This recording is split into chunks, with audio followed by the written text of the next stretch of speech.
उमरा नाम का एक गांव था। वहां के सभी लोगों को खेती करना बहुत पसंद था। उसी गांव में 3 किसान दोस्त घनश्याम, रामू और बीरबल रहते थे। सुबह के समय गांव में सभी किसानों की बैठक होती थी। और बताओ मेरे किसान भाइयों, तुम लोगों के खेतों में सब कुछ कैसा चल रहा है? कोई दिक्कत परेशानी तो नहीं आ रही? नहीं नहीं सरपंच जी, अभी तो कोई दिक्कत नहीं है। अगर खेतों में पानी सही से आता रहे तो हमारे खेत ऐसे ही लहराते रहेंगे। हाँ हाँ, बिल्कुल सही बोला तुमने। और किसी को कोई दिक्कत हो तो सीधा हमारे पास चला आए, हम उसका समाधान निकाल देंगे। सरपंच जी, कोई दिक्कत नहीं, लेकिन मेरे मन में एक सुझाव सूझा है, कहो तो बताऊं? हाँ हाँ, हंस लो तुम सब। अभी जितना मन करे हंस लो। जब मैं अपना सुझाव बताऊंगा ना तो तुम सभी लोग मेरी वाहवाही करने लगोगे। अरे घनश्याम, बोलो भी, खेतों पर जाने का समय हो रहा है। घनश्याम, तुम कुछ बोलते हो या मैं सभा यहीं खत्म करूं? अरे रुको रुको सरपंच जी, तनिक सब्र रखो। वो मैंने सोचा था कि क्यों ना हम अपने गांव में एक गन्ने का कोल्हू लगा लें। कोल्हू? मगर क्यों? तुम क्या खेती करते करते थक गए हो? अरे नहीं नहीं सरपंच जी, खेती करना तो मुझे बहुत पसंद है। अलग अलग फल और सब्जियां भी तो खाने को मिलती हैं। लो, ये बुड़बक को खाने की पड़ी है।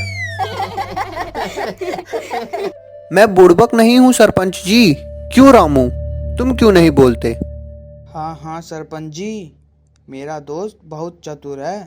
हाँ हाँ बिल्कुल, सभी गाँव वालों ने देख रखा है तुम तीनों की चतुराई। सरपंच जी, अब नखटे को समझा लीजिए, ये बार बार हमारा मजाक बना रहा है। अरे भाई, तुम बोलो भी। हाँ, तो मैं ये कह रहा था कि गन्ने का कोल्हू लगा लेते हैं। गांव के सभी किसानों को मुनाफा ही मुनाफा होगा। वो कैसे घनश्याम? अरे सरपंच जी, लगता है आप भी बुड़बक हो गए हो। क्या कह रहे हो तुम? होश में तो हो?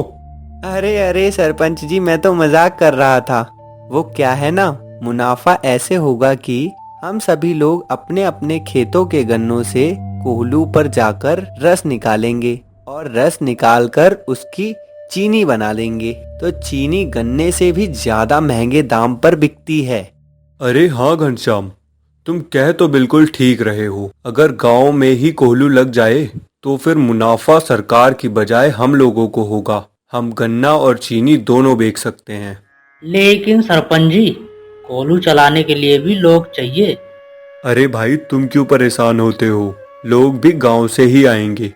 हाँ हाँ सरपंच जी, आपने बिल्कुल सही बोला। गांव के उन लोगों को काम पर रखेंगे जिनके पास ना तो खेत है ना कोई काम। अरे जरा देखो, आज सूरज कहीं दूसरी दिशा से तो नहीं निकला? ये तीनों मूर्ख समझदारी और मुनाफे की बात कर रहे हैं। देखिए सरपंच जी, आप हमारी बेइज्जती कर रहे हैं। अरे रामू, बुरा मत मानो। सरपंच जी, कोल्हू तो लगा लेंगे, लेकिन आप ये तो बताइए, कोल्हू पर मुनीमगिरी कौन करेगा? हाँ, ये बिल्कुल सही कहा तुमने। मुनीमगिरी और हिसाब किताब के लिए भी कोई बुद्धिमान व्यक्ति चाहिए होगा जो ये सब आसानी से कर सके। हाँ सरपंच जी, और इस गांव में मुझसे ज्यादा बुद्धिमान व्यक्ति और कोई नहीं है। आप चिंता मत करो, मैं मुनीमगिरी का काम बहुत अच्छे से करूंगा। अरे नहीं नहीं घनश्याम, तुम मुनीमगिरी करोगे तो खेत पर खेती कौन करेगा? मुनीमगिरी के लिए तो हमारे सरपंच जी ही सही हैं। हाँ, बिल्कुल ठीक कहा तुमने, मैं मुनीमगिरी कर लूंगा। मगर ये तो बताओ, कोल्हू लगेगा किसकी जमीन पर? अरे भाई, मेरे यहाँ लगेगा, और कहाँ लगेगा? सुझाव तो मैंने ही दिया है ना। अरे नहीं नहीं, ये सुझाव मेरा था, तो कोल्हू मेरे यहाँ लगेगा। अरे ऐसे कैसे? मैंने मुनीम ढूंढा है तो कोल्हू तो मेरे यहाँ ही लगेगा। बैठक के दौरान तीनों मूर्ख दोस्तों में लड़ाई हो जाती है और एक दूसरे के साथ मारपीट करने लगते हैं। तभी उन तीनों को बहुत चोट आ जाती है। देखिए सरपंच जी, इन दोनों ने मुझे कितना मारा। झूठ मत बोलो घनश्याम, तुम दोनों ने मुझे मारा है। अरे सरपंच जी, इनकी बातों में मत आइए, ये दोनों बुड़बक हैं, इन दोनों ने मुझे मारा है। अरे चुप करो तुम तीनों और अपने अपने घर जाओ। अभी तो कोहलू लगा भी नहीं, अभी से लड़ाई करने लगे तीनों।